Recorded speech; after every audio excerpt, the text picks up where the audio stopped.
আসসালামু আলাইকুম, কেমন আছেন সবাই? আশা করি সবাই ভালো আছেন। আমি আজকে এই ভিডিও বার্তার মাধ্যমে কিছু কথা আপনাদের সাথে শেয়ার করতে চাই। প্রবাস নিয়ে কিছু কথা বলবো। যারা প্রবাসে নতুন করে আসার জন্য ইচ্ছুক, বা আপনারা কেউ আসছেন নতুন করে বা চিন্তা করতেছেন আমি দেশে কিছু করতে পারতেছি না, প্রবাসে চলে যাব, তাদেরকে নিয়ে আমি আজকে কিছু কথা বলবো। আশা করি সবাই একটু মনোযোগ দিয়ে শুনবেন, এটা কাজে আসবে। তো আমি নিজেও বলে রাখি, আমি নিজে একজন প্রবাসী। সো আমি কারো মুখ থেকে শুনে বলতেছি না, আমি আমার বাস্তব অভিজ্ঞতা থেকে আপনাদের সাথে কিছু কথা শেয়ার করব। আমি মনে করতেছি যে আপনাদের সাথে কথাগুলো শেয়ার করা খুবই দরকার বা ইম্পর্টেন্ট। আমি মনে করতেছি আমি একজন প্রবাসী হিসাবে আমার এটা আপনাদের সাথে শেয়ার করার দায়িত্ব। যারা অলরেডি প্রবাসে চলে আসছেন তারা অ্যাভয়েড করলেও পারেন, সমস্যা নেই। কিন্তু যারা বর্তমানে দেশে অবস্থান করতেছেন, চিন্তা করতেছেন দেশে কিছু করতে পারতেছি না, প্রবাসে যাই ভালো কিছু করতে পারবো, শুধু তাদের উদ্দেশ্যে আমি কিছু কথা বলবো। আপনারা প্লিজ কথাগুলো একটু আগে মাইন্ডে সেট করে নেবেন, একটু রিসার্চ করবেন, তারপর যে কোনো একটা সিদ্ধান্তে যাবেন। তো প্রথমে বলে রাখি, আমরা আসলে প্রবাসে কেন আসি? আমরা আসলে প্রবাসে কেউ দেশে থেকে না খেয়ে মরে এই চিন্তা থেকে আমরা কেউ প্রবাসে আসি না। আমরা সবাই কিন্তু আসি লোভে। আপনারা বিশ্বাস করলেও পারেন, না করলেও পারেন, এটা আপনার অপিনিয়ন, বাট এটাই চরম সত্য কথা যে আমরা প্রবাসে আসি লোভে পড়ে। দেশে কেউ না খেয়ে মরে না, কেউ না কেউ কিছু করতেছে, কেউ রিক্সা চালাচ্ছে, কেউ দিন মজুর করতেছে, অ্যাটলিস্ট কিছু না কিছু করতেছে, সে দুমুঠো ডাল ভাত খেয়ে বাঁচতেছে। কিন্তু তারপরও প্রবাসে কেন আসে? জায়গা জমিন বিক্রি করে টাকা পয়সা ঋণ নিয়ে কেন আসে? শুধু একটাই রিজন, একটু উন্নত জীবনযাপন, আর্থিক স্বাবলম্বী হওয়া। যেহেতু আমাদের বাংলাদেশের প্রেক্ষাপটে অনেক কিছু করা যায় না, আমরা সবাই করতে পারি না, সেজন্য আমরা প্রবাসে আসি। একটু ভালো লাইফ স্টাইল, সামনে ভবিষ্যৎ গড়ার জন্য, আমাদের ফ্যামিলিকে একটু সাপোর্ট দেওয়ার জন্য, তাদের ভবিষ্যৎ উজ্জ্বল করার জন্য। এই জন্য আমরা কেউ না কেউ প্রবাসী হিসেবে আমরা একজন সবকিছু ত্যাগ স্বীকার করে প্রবাসে আসি। সব সুখ দুঃখ আমরা সবকিছু মাটি চাপা দিই। তো বর্তমানে সবচেয়ে একটা কমন জিনিস হচ্ছে যে, এটা বর্তমানে না, এটা ওদিক থেকেই হয়ে আসতেছে যে প্রবাসে যাও, কষ্ট করো আর নাই করো, প্রবাসে গেলেই অনেক টাকা পয়সা ইনকাম করতে পারবো, প্রবাসে গেলে প্রচুর টাকা। আসলে কিন্তু এটা একদমই ভুল। প্রবাসে দেশ থেকে আরো অনেক কষ্ট। তবে এটাও সত্য, দেশ থেকে প্রবাসেও যদি করতে জানে ইনকামও বেশি। আবার প্রবাস থেকে দেশেও দ্বিগুণ ইনকাম আছে, যে যেভাবে করতে পারে। ঠিক আছে? তো হালাল ভাবে ইনকাম প্রবাসে অ্যাকচুয়ালি হালাল ভাবে ইনকাম করা যায়। 90% মানুষ হালাল ভাবে নিজের রক্ত মাংস একদম পানি করে তারা রুজি রুটি করে হালাল ভাবে।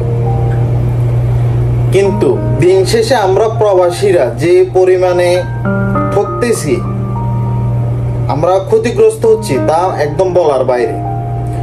আমরা একটু উন্নত জীবনের আশা প্রবাসে আসি ভবিষ্যৎ পরিকল্পনা করে বা সামনের দিনগুলো একটু ভালোভাবে চলার জন্য।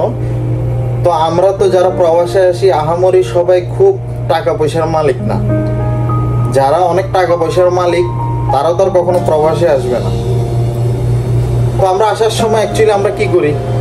টাকা পয়সা আমরা কিভাবে ম্যানেজ করি? আমরা হয়তো জমিন বিক্রি করে দিচ্ছি, কিছু টাকা পয়সা আমাদের সঞ্চয় করা ছিল সেগুলো নিয়ে আসতেছি, বা একটা লোন নিছি, কারো গবাদি পশু ছিল, 2-4টা গরু ছিল, বিক্রি করে দিছি। মানে সবকিছু তো আমরা ক্যাশ করে আসতে পারতেছি না। বা যারা 2-4-5 লক্ষ টাকা ক্যাশ করে আসতেছে, এটা হয়তো তার 2-4-5-6 বছর বা তার চেয়েও বেশি কষ্টের অর্জিত টাকা সঞ্চয় ছিল, সে টাকা দিয়ে সম্পূর্ণ খরচ করে প্রবাসে আসতেছে। দিন শেষে আসলে হচ্ছেটা কি? দিন শেষে আসলে হচ্ছে এটা প্রতারণা। কিন্তু ক্ষতিটা আমাদেরকে কে করতেছে? এই আমাদের বাংলাদেশি, আমাদের বাঙালি এক ভাই আরেকবার আমরা ক্ষতি করতেছি। আমাদের বাংলাদেশের কিছু এজেন্সি আছে, তারা বাংলাদেশে বসে বসে এই ক্ষতিটা করতেছে। প্লাস হচ্ছে যে দেশের মাটি বিদেশের মাটিতে যারা আছে বর্তমান প্রবাসী, তারাও বাংলাদেশের মানুষকে উল্টা পাল্টা বুঝিয়ে একটা ভালো উন্নত জীবনের স্বপ্ন দেখিয়ে তারা সর্বোচ্চ শেষ করে দিচ্ছে। এখন আমি আপনাদের প্রশ্ন থাকতে পারে, তাহলে ভাই আপনি যে প্রবাসে আছেন, আপনি কি কাজ করতেছেন না? আপনি কি ইনকাম করতেছেন না? আমাদের চোখের সামনে তো অনেকেই প্রবাসে এসে অনেক টাকা পয়সার মালিক হয়েছে। হ্যাঁ হয়েছে, এটা হবে, আমি সেটাই বলতেছি, এটা হবে। আমি প্রথমে বললাম দেশ থেকে প্রবাসে অনেক টাকা, আবার প্রবাস থেকে দেশে অনেক টাকা, সেটা তার নসিব, তার পরিশ্রমের উপর নির্ভরশীল।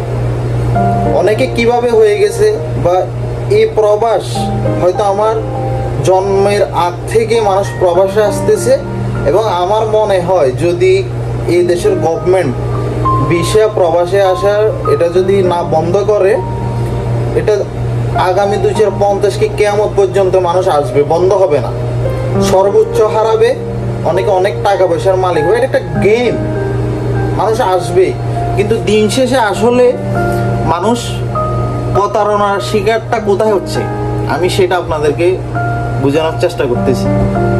দিন শেষে প্রতারণার শিকার হচ্ছে যে তুমি আসো, তোমার জন্য 5 স্টার হোটেলে আমি একটা কাজ রেডি করছি, তুমি আসলেই জব, 2 দিনের মাথায় তোমাকে একদম কাজে জয়েন করাই দিব। তোমার প্রত্যেক মাসের স্যালারি থাকবে মিনিমাম 70 থেকে 80 হাজার টাকা। ওরা দালালরা এভাবে বলে 70-80, অ্যাটলিস্ট 70-80 না বলুক 50 থেকে 60 হাজার টাকা তোমার মাসিক ইনকাম হবে।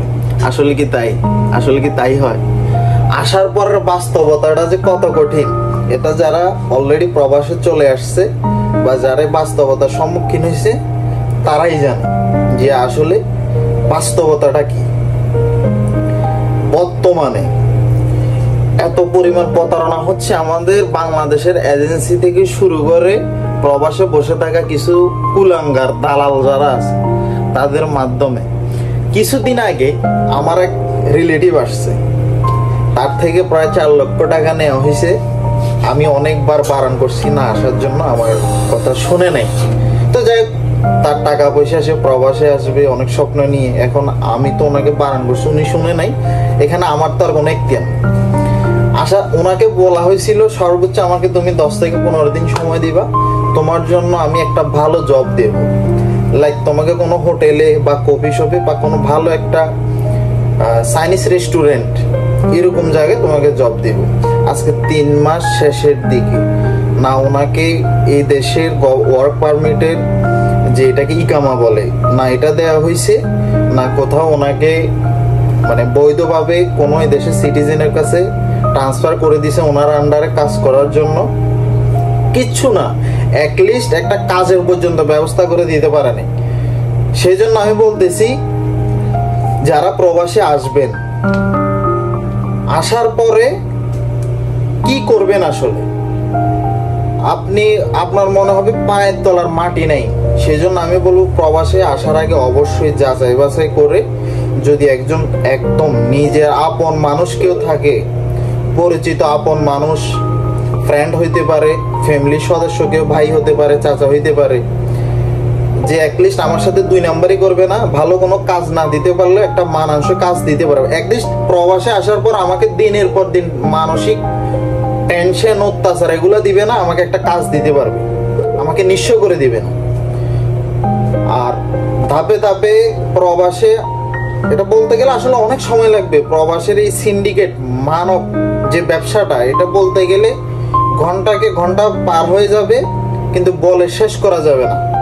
তো আজকে আমি বেশি কিছু বলবো না, বাকি পর্বগুলোতে ইনশাল্লাহ আপনারা যদি বাস্তবতা প্রবাসন নিয়ে আর কিছু শুনতে চান, যে কিভাবে আসলে ভালো হয়, আমি কিভাবে কাজ পাইতে পারি, কিভাবে কি কি যোগ্যতা আমার থাকতে হবে, আমি সবকিছু বিস্তারিত বলবো, সমস্যা নাই। আমি আজকে জাস্ট এতটুকুই বলবো, প্রতারণার থেকে বাঁচতে হলে যাচাই বাছাই করে আসেন। কারো উপরে এতটুকু ভরসা করবেন না যে আমাকে বলছে প্রবাসে গেলে আমাকে 70-80-1 লক্ষ টাকা আমাকে স্যালারি দেবে, 5 স্টার হোটেলে আমার জন্য একদম কি বলবো জব রেডি করে রাখছে, জাস্ট যাবো, জয়েনিং, মাস শেষে টাকা। নো ওয়ে মাই ফ্রেন্ড, এটা কখনোই হবে না। বিলিভ করেন আমি যা বলতেছি, বর্তমানে সৌদি আরবে খুবই 2 নম্বরই করতেছে। শুধু সৌদি না, মিডল ইস্ট থেকে শুরু করে ইউরোপ তো আরো ডেঞ্জার।